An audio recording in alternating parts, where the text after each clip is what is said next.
সুপ্রিয় দর্শক শ্রোতা, স্বাগত জানাচ্ছি। মধ্যপ্রাচ্যের আকাশে আজ এখন যে আগুন জ্বলছে, এই আগুন শুধু মিসাইল বা ড্রোনের নয়, এটা ক্ষমতার, কৌশলের আর ন্যারেটিভের যুদ্ধ। একদিকে ইরান, অন্যদিকে যুক্তরাষ্ট্র, আর মাঝখানে দাঁড়িয়ে আছেন একজন মানুষ, যাকে আমরা টেম্পু কাকু বলে জানি, যিনি যুদ্ধ শুরু হলে নিজেকে নায়ক বানাতে চান আর পরিস্থিতি খারাপ হলে দূরে সরে যেতে চান। টেম্পু কাকুর রাজনৈতিক স্টাইল খুবই স্পষ্ট। তিনি সবসময় উইনার হিসেবে বা বিজয়ী হিসেবে নিজেকে তুলে ধরতে চান। দ্বিতীয়বার ক্ষমতায় এসে তিনি দাবি করেছিলেন তিনি নাকি একসাথে 5টি যুদ্ধ থামিয়েছেন। এমনকি তিনি এটাও বলেন তার এই কূটনৈতিক সাফল্যের জন্য তাকে নোবেল শান্তি পুরস্কার দেওয়া উচিত। কিন্তু ইতিহাস বলছে বাস্তবতা সবসময় তার দাবির সাথে মেলে না। উদাহরণ হিসেবে ধরা যাক, নেতা কাকুর দেশ যখন ইরানের পারমাণবিক স্থাপনায় প্রথম আঘাত হানে, শুরুতে টেম্পু কাকু সরাসরি কোনো দায় নেননি। কিন্তু পরিস্থিতি যখন তার অনুকূলে বা তার পক্ষে যায়, তখন তিনি দাবি করেন এই অপারেশন মিডনাইট হ্যামারের পরিকল্পনা তারই ছিল। অর্থাৎ সফলতা এলে কৃতিত্ব নিজের, আর ব্যর্থতা এলে দায় অন্যের।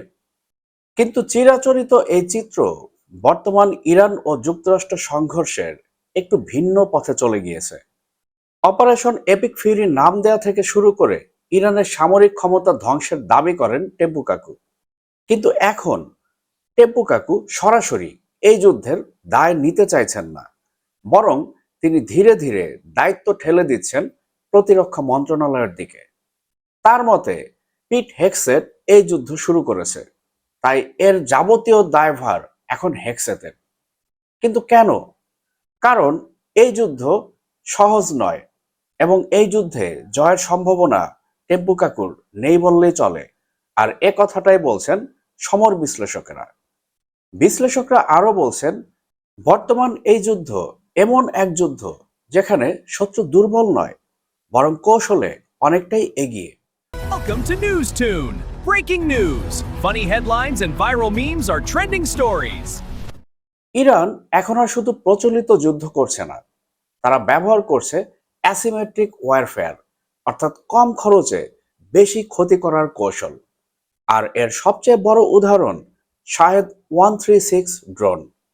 এই ড্রোনগুলো দেখতে সাধারণ, গতি কম, কিন্তু ভয়ঙ্করভাবে কার্যকর। প্রতিটি ড্রোনের দাম মাত্র 20 থেকে 30 হাজার ডলার। কিন্তু সমস্যা হলো এই ড্রোনগুলো একটি কখনো আক্রমণ করে না। এই ড্রোনগুলো একসাথে ঝাঁকে ঝাঁকে উড়ে আসে, কখনো 10টা, কখনো 50টা, বা কখনো 100-এরও অধিক ড্রোন একসাথে আকাশে ভেসে এসে আক্রমণ করে। এখন প্রশ্ন, এই সস্তা ড্রোন ঠেকাতে যুক্তরাষ্ট্র কি করছে? এর উত্তর খুবই সহজ। তারা ব্যবহার করছে তাদের সবচাইতে উন্নত প্রযুক্তি, F-16 fighting Falcon, AIM-9 side winder, AIM-120 Amran. একটি F-16 যুদ্ধবিমান 1 ঘন্টা আকাশে রাখতে খরচ হয় প্রায় $25,000।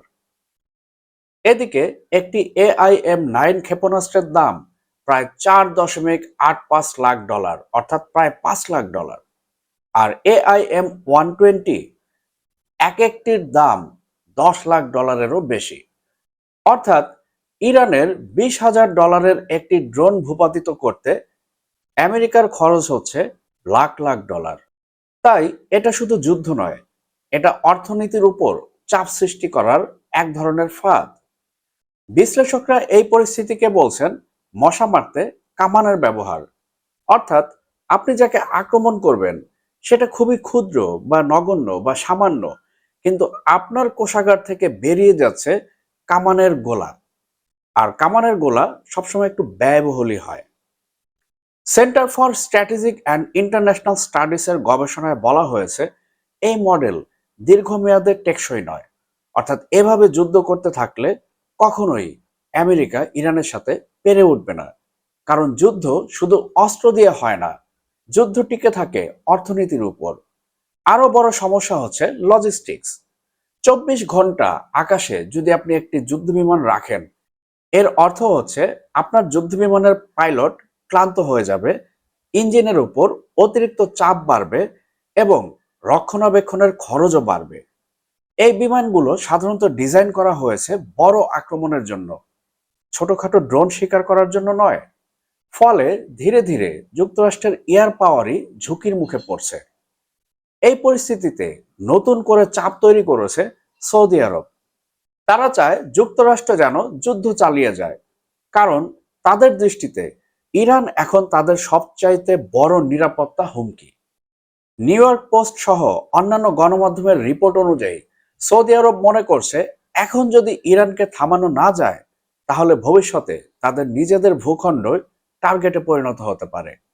এখন প্রশ্ন, এই জটিল পরিস্থিতিতে ট্রাম্প কি করছেন? Hearing that you've been talking and that he has been encouraging you to do certain things related to Iran. Can you share? Well, he's a warrior. He does. Yeah, he's a warrior. He's fighting with us, by the way. Saudi Arabia has been excellent. And তিনি ধীরে ধীরে একটি পরিচিত কৌশল ব্যবহার করছেন, যার নাম ভিক্টোরি ডিক্লারেশন স্ট্র্যাটেজি। অর্থাৎ বাস্তবে যুদ্ধ শেষ না হলেও নিজেকে নিজেই বিজয়ী ঘোষণা করা। এটা নতুন কিছু না। ইতিহাসে বহুবার দেখা গিয়েছে, যুদ্ধ থেকে বেরিয়ে আসার পূর্বে রাজনৈতিক নেতারা নিজেদের জয়ী ঘোষণা করেন। ট্রাম্পও ঠিক একই পথে হাঁটছেন। বাস্তবতা হলো এই যুদ্ধ এখনো অনিশ্চিত। ইরান একের পর এক আক্রমণ চালাচ্ছে, তারা নতুন নতুন ভিডিও প্রকাশ করছে, এমনকি মার্কিন যুদ্ধবিমান ভূপাতিত করার দাবিও করছে। যদিও যুক্তরাষ্ট্র তা অস্বীকার করছে, তবু একটি বিষয় কিন্তু স্পষ্ট, এই যুদ্ধ সহজ নয়। এই যুদ্ধ যদি আরো 2 থেকে 3 মাস চলে, তাহলে কি হতে পারে? যুক্তরাষ্ট্রের খরচ বিলিয়ন ডলার ছাড়িয়ে যাবে। সেই সাথে তেলের বাজারে আসবে অস্থিরতা এবং বিশ্ব অর্থনীতি পড়বে বড় চাপের মুখে। কারণ মধ্যপ্রাচ্য শুধু যুদ্ধক্ষেত্র নয়, এটা বিশ্বের এনার্জি সাপ্লাইয়ের কেন্দ্র। বিশ্বে যত তেল এবং গ্যাস রপ্তানি হয় বা সাপ্লাই হয়, তা এই মধ্যপ্রাচ্য থেকেই আসে। এখন সবচেয়ে বড় প্রশ্ন, এই যুদ্ধ থেকে যুক্তরাষ্ট্র কিভাবে বেরিয়ে আসবে? নিজেকে বিজয়ী ঘোষণা করে, নাকি বাস্তব কোনো সমাধান নিয়ে? আর শেষ পর্যন্ত এই আগুনে কে বেশি পুড়বে, যুক্তরাষ্ট্র নাকি ইরান নাকি পুরো বিশ্ব? যুদ্ধ কখনো শুধু ময়দানে হয় না, যুদ্ধ হয় অর্থনীতিতে, যুদ্ধ হয় রাজনীতিতে, আর মানুষের মনের ভেতরে। বন্ধুরা, আপনারা কি মনে করছেন? আপনাদের মূল্যবান মতামত অবশ্যই কমেন্টে আমাদেরকে জানাবেন। আর আমাদের ভিডিও ভালো লাগলে লাইক ও শেয়ার করে, আমাদের চ্যানেলটি সাবস্ক্রাইব করে, all bell icon notification on করে আমাদের সাথেই থাকবেন। দেখা হবে পরবর্তী ভিডিওতে। ততক্ষণ পর্যন্ত সবাই ভালো থাকবেন, সুস্থ থাকবেন।